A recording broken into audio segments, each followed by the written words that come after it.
É isso aí, seja muito bem-vindo a este canal. Eu me chamo Bruno Goulart. Já chega aí se inscrevendo, deixando seu like, nos dando aquela moral. Vou colocar aí para vocês aí a entrevista coletiva aí do nosso novo presidente do Flamengo, o BAP. Sem enrolação aí, galera. Fiquem aí com o vídeo. Eu só peço a sua inscrição e o seu like. Tamo junto, saudações rubro-negras. Nos últimos dias, o Flamengo publicou nas redes sociais o Landim dando a camisa 10 para o Arrascaeta. Queria saber como é que você viu esse anúncio há tão pouco tempo, poucos dias do fim da gestão, e você citou um pouco dessa transição que não aconteceu ainda, também como foram esses seus primeiros dias de governo e agora que vai poder, de fato, ter essa transição. É uma ótima pergunta.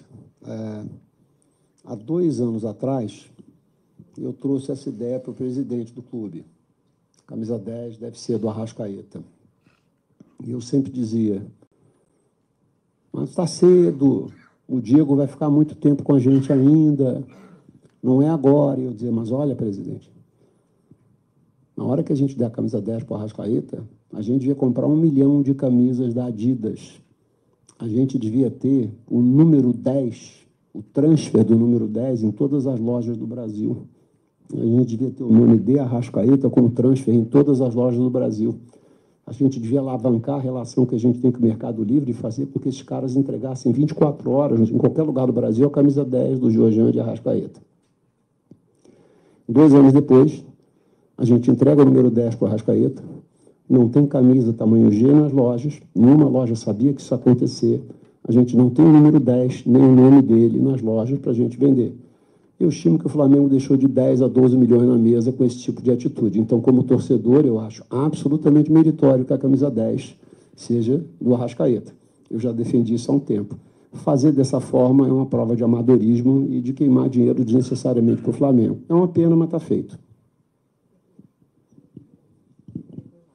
Band, eu queria que você falasse sobre o estádio do Flamengo, que é um assunto que deixa o torcedor bem ansioso. Queria que você falasse sobre se na sua gestão a data prevista para a inauguração ainda é de 2029 e como vai ficar esse projeto de construção do estádio do Flamengo na sua gestão. Obrigada.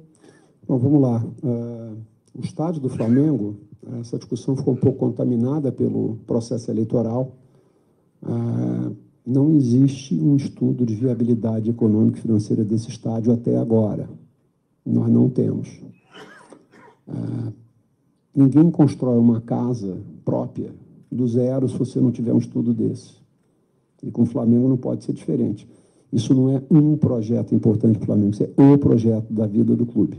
De toda a história, é o mais importante. Então, eu tenho dito que é o seguinte, nós vamos fazer o nosso estádio, mas não vai ser à custa de performance esportiva, como aconteceu com o São Paulo, de 53 a 70, nem vai ser à custa de um endividamento brutal, como o que aconteceu com o Corinthians. O Corinthians, em 12, era campeão da Libertadores e Mundial, e os torcedores declamavam, né, para todo mundo que daqui a 2 anos nós teremos um estádio, aí o Coringão vai ser imbatível. Você olha, 12 anos depois, o Corinthians tem um estádio, não consegue ter uma competitividade esportiva como já teve naquela época, e tem um nível de endividamento brutal. Então, nós não vamos incorrer nos mesmos equívocos aqui. Então, na sua pergunta, nós vamos construir o estádio, sim, no ritmo que a geração de caixa e de resultados do Clube de Regatas do Flamengo não prejudiquem a performance esportiva do clube, que em números aí, que o meu amigo Rodrigo gosta, tem que ser 200, 220 milhões ano, que é o que deprecia o ativo do Flamengo. Se você olhar a depreciação do balanço do Flamengo, é de 220 milhões ano. Depreciação no Flamengo é jogador. Se você não encher o tanque com 220 milhões por ano, você vai caindo com o tempo. Então, nós vamos continuar com esse nível de performance esportiva. 2, nós não vamos endividar o clube a ponto de que, em algum momento, ao longo dessa trajetória, a gente tenha que virar SAF. Nós não vamos fazer isso. Então, nós vamos buscar o dinheiro dentro de casa, nós temos que aumentar o faturamento, aumentar a margem operacional. Isso aí deve trazer um dinheiro adicional importante. Se isso acontecer em 4 anos, oxalá, façamos em 4. Se acontecer em 5, nós vamos fazer em 5. Se for em 6, nós vamos fazer em 6. Mas nós não vamos nem comprometer a performance esportiva do clube, nem vamos, de alguma maneira, tomar dinheiro de alguém para virar SAF. Thiago Lima, do GE, boa noite. Boa sorte na sua gestão. Obrigado. Em relação à escolha do Boto, BAP, a gente sabe que você, no período que o Jorge Jesus esteve aqui, vocês foram muito próximos, você é muito próximo do Jorge Jesus. Queria saber se ele teve participação nessa indicação, se vocês conversaram sobre a escolha do José Boto. E emendar uma segunda rapidinho, se me permite. Você falou que o Flamengo vai precisar vender jogadores. O Flamengo pode ter que vender titulares também em 2025? Bom, vamos lá. Sobre o Jorge. O Jorge, eu acho que para todos os rubro-negros, ele é uma personalidade queridíssima, né? E, assim, é uma característica pessoal. Quanto mais eu gosto da pessoa e eu mais tenho envolvimento emocional com ela, menos eu considero a sugestão racional dela. Porque eu acho que ela pode ter um nível de contaminação. Tá certo? Então, você trabalha 10 anos com alguém, você se dá bem com ela. Você só fala das qualidades. A tua relação com essa pessoa, ela se dá dessa forma. Significa dizer que comigo, no Flamengo, seria da mesma forma? Não. Então, eu não tive uma conversa com o Jorge especificamente sobre o Boto, mas nós tínhamos outras conversas que falavam sobre planejamento, sobre estruturação, sobre a experiência de alguma maneira estar no Brasil, de como é que está sendo no mundo árabe, enfim. Mas hoje em dia, a internet permite que a gente tenha acesso a praticamente qualquer assunto sobre qualquer pessoa, né? Então, vocês sabem, né?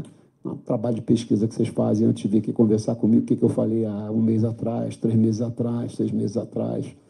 No caso do Boto e desses caras, você vai lá, busca, tem farto material para você avaliar os caras. Então, esse tipo de indicação personalista não é tão relevante, né?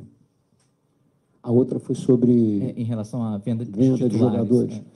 Eu te diria o seguinte, se você for olhar nos últimos 5 anos, o Flamengo, o maior volume de dinheiro não veio necessariamente de titulares, veio de jogadores que estavam subindo, que eram promissores e que estavam indo para frente. Então, às vezes, o jogador que é titular, que está com 30, 31 anos de idade, que falta 1 ano para acabar o contrato dele, apesar dele ser muito importante para você, do ponto de vista econômico, ele não tem tanto valor para quem vai comprar, porque você tem 30 e ele vai ser de 4 anos, talvez aos 34 ele não esteja performando dessa forma. Então, jogador no início da carreira dele, ele tem um valor maior, porque pela expectativa que ele pode ter no futuro. Então, isso é uma assimetria que você tem no futebol, né? Ou você acaba vendendo muito mais a expectativa do que a realidade do atleta. Então, isso não é necessariamente verdadeiro. Pode acontecer? Pode. Mas não é o que normalmente tem acontecido no futebol brasileiro como um todo, né? E no Flamengo também não tem acontecido. Mas eu acho que isso é muito mais uma questão de fato da vida como ela é do que uma escolha do clube. Tá bom? Bom, pessoal, vou ter que ir para a cerimônia agora. Eu queria agradecer a presença de vocês aí. Não vai faltar oportunidade da gente falar. A gente, instituição, eu vou falar cada vez menos e o Boto vai falar cada vez mais. Obrigado.